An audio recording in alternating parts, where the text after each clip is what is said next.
আসসালামু আলাইকুম। গত ভিডিওতে আমরা শিখেছিলাম কিভাবে চেইন করতে হয়। তো আজকে আমরা শিখব তার পরের ধাপ। আমরা আজকে শিখব সিঙ্গেল ক্রোশেট। তো চেইনের পরে চেইন হচ্ছে মেইন ফাউন্ডেশন। যে কোনো কাজ আমরা করি না কেন, যত বড় কাজ করি বা যে কোনো কাজ করি না কেন, চেইন কিন্তু করে নিতে হয় আগে। চেইনটা হচ্ছে ফাউন্ডেশন। চেইনের উপরেই বাকি কাজগুলো দাঁড়ায়। তো আজকে এরকম সিঙ্গেল ক্রোশেট শিখব। সিঙ্গেল ক্রোশেটের পরে আবার আছে ডাবল ক্রোশেট, তারপরে আছে ট্রিপল ক্রোশেট। তো আমরা আজকে এগুলোকে বলে লং, অর্থাৎ কাজগুলো উপরের দিকে যাবে, লম্বালম্বিভাবে কাজগুলো উপরের দিকে উঠবে, সেজন্য এগুলোকে বলে লং। তো চেইন আর লংই হচ্ছে ক্রোশেটের মূল কাজ। তো আজকে আমরা সিঙ্গেল ক্রোশেট কীভাবে করব দেখে নিন। তো আমরা যে গত ক্লাসে শিখেছি চেইন কিভাবে করতে হয়। তো আমি আজকে এখানে কতগুলো চেইন করব। আপনারা নিশ্চয়ই প্র্যাকটিস করেছেন। আপনারা যদি চেইন করা শিখে যান তাহলে এখন আপনারা এই লং করা শিখে যাবেন। তো আমি এখানে আজকে কতগুলো চেইন করে নিচ্ছি, এবং লক্ষ্য রাখতে হবে প্রতিটা চেইন যেন সমান হয়, কোনোটা ছোট কোনোটা বড় এমন যেন না হয়, সেদিকে খেয়াল রাখতে হবে। প্রত্যেকটা চেইন সমান হবে। তো আমি এখানে 10টার মতো চেইন করে নিয়েছি, 10টা চেইন। তো একটা চেইন আমরা বেশি করব, একটা চেইন ওইটা কাউন্ট হবে না। একটা চেইন বেশি করে আমরা কি করব,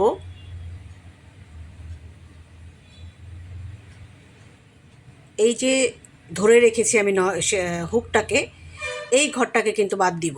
ওইটা যেহেতু আনকমপ্লিট একটা ঘর, সেহেতু ওই ঘরটাকে বাদ দিয়ে তারপরে যে চেইনটা, এই যে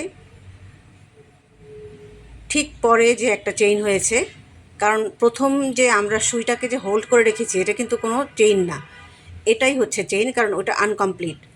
এই যে প্রথম চেইনটা, হ্যাঁ ওইটা হচ্ছে আনকমপ্লিট। এভাবে সুইয়ের মাথায় ধরে যে চেইনটা আছে, প্রথম চেইনটা, এখানে আমরা হুকটাকে ইন করব।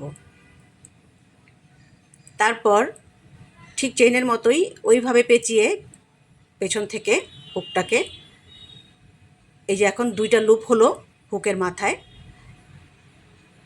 তারপরে আবার 2টা লুপ একসঙ্গে ছেড়ে দিব। এই হলো আমাদের একটা সিঙ্গেল ক্রোশেট। আবার খেয়াল করি, ঠিক তারপরের ঘরে আবার চলে যাব, তারপরের চেইনে। তো তারপরের চেইনে আমরা হুকটাকে ইন করলাম, তারপর পেঁচিয়ে নিয়ে আসলাম সুতাটাকে এই চেইনটার ভিতর থেকে। লক্ষ্য রাখতে হবে যে কয়টা লুপ হলো, এগুলোকে বলে লুপ। সুইয়ের উপরে যে সুতাটা পেঁচিয়ে আছে এইটা হলো লুপ। এখন এখানে আমাদের 2টা লুপ, তারপরে আবার পেঁচিয়ে এই 2টা লুপকে একসঙ্গে বের করে নিয়ে আসব, তাহলে হয়ে গেল আরেকটা সিঙ্গেল ক্রোশেট। তো মূলত এটাই হচ্ছে সিঙ্গেল ক্রোশেট। এভাবেই আমাদেরকে প্রত্যেকটা চেইনের মধ্যে সিঙ্গেল ক্রোশেট করে যেতে হবে। আমি আবার দেখাচ্ছি। ঠিক তার পরের চেইনে আমরা হুকটাকে ঢোকালাম, পেঁচিয়ে হুকের ঘরে থেকে নিয়ে আসলাম চেইনের ভেতর থেকে, হয়ে গেল হুকের গায়ে 2টা লুপ।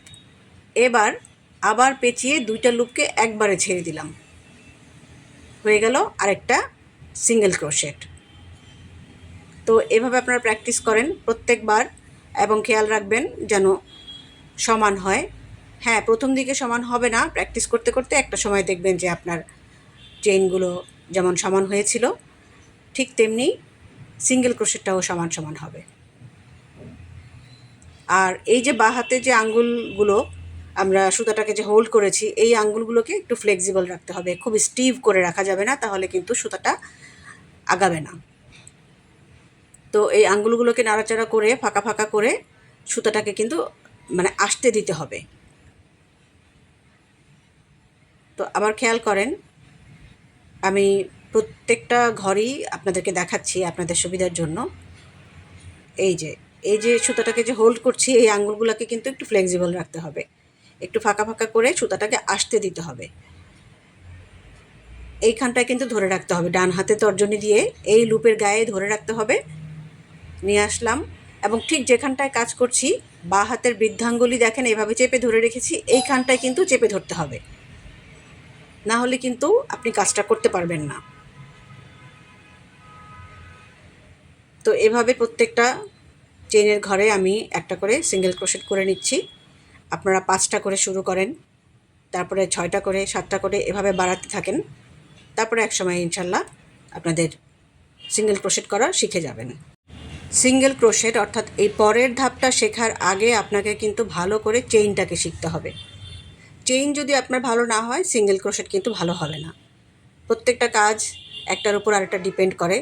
তো চেইন যেহেতু আমাদের ফাউন্ডেশনটা যদি ভালো না হয় আপনার পরের কাজ ভালো হবে না। তো ধৈর্য ধরে চেইনটাকে ভালো করে শিখতে হবে। তারপর সিঙ্গেল ক্রোশেট আমরা শিখব। এভাবে তারপর ধাপে ধাপে আসবে ডাবল ক্রোশেট, তারপর ট্রিপল ক্রোশেট। তবে সবচেয়ে বেশি ক্রোশেটের কাজের মধ্যে যেটা ইউজেবল বেশি সেটা হচ্ছে ডাবল ক্রোশেট। সবচেয়ে বেশি ইউজ হয় ডাবল ক্রোশেটের সেলাইটা, সিঙ্গেল ক্রোশেট বা ট্রিপল ক্রোশেট এগুলো খুব একটা ইউজ হয় না। তো এই দেখেন আমার সিঙ্গেল ক্রোশেট করা হয়ে গেল 10টা চেনের গায়ে। প্রতিটা সিঙ্গেল ক্রোশেট কিন্তু সমান হয়েছে। আপনাদেরও হবে ইনশাল্লাহ, যদি আপনারা ভালো করে প্র্যাকটিস করেন আপনাদেরও এরকম হবে। তো এরকম প্রথম 5টা করে, তারপর 10টা করে এভাবে বাড়াবেন। তারপর ইনশাল্লাহ দেখবেন যে আপনাদের সিঙ্গেল ক্রোশেট করাও হয়ে যাবে। তো আল্লাহ হাফিজ, সবার জন্য শুভকামনা।